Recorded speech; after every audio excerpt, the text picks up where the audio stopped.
यानंतर थेट जाणार आहोत. उपमुख्यमंत्री अजित पवार बोलतायत. त्यामध्ये एकोपा निर्माण करून आपल्याला पुढे जायचं असतं. इव्हन काही ठिकाणी MIDCचा पण भाग येतो आणि त्याच्यातून आपण पुढे जातो. काम अतिशय कठीण जिकिरीचं आहे, परंतु तसं करून टाळता येत नाही.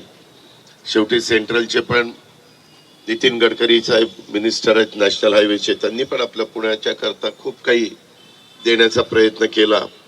चांदणी चौकाच्या बद्दलचे प्रश्न आपल्याला सगळ्यांना माहिती आहे. तिथं अशा प्रकारचा उड्डाण पूल होऊ शकतो, परंतु आज देखील जर पुणेरी पाट्या वगैरे बघितल्या तर त्याच्यात पण असं काही कॉमेंट्स केली जाते की कुठून कुठं जायचं, ओळखा पाहू चांदणी चौकात, असं काहीतरी सांगितलं जातं. त्यांचंही खरं असेल. काही बाबतीमध्ये सुरुवातीला वाटलं नव्हतं की पुणे अशा पद्धतीनं होईल, आणि मागच्या काळात काही लोकांनी आपण काम करतो त्यावेळेस त्याच्यामध्ये उड्डाण पूल करत असताना काही हे मेट्रोचं काम होईल असं कोणाला वाटत नव्हतं. नंतर मेट्रोचं काम आपण सुरू केलं. त्याच्यामध्ये पंतप्रधान मोदी साहेबांनी आपल्याला खूप मोठं मदत केली. राज्य सरकारचे 20%, केंद्राचे 20%, 10% महानगरपालिकेचे, 50% वित्तीय संस्थांचे, अशा पद्धतीची कामं आपण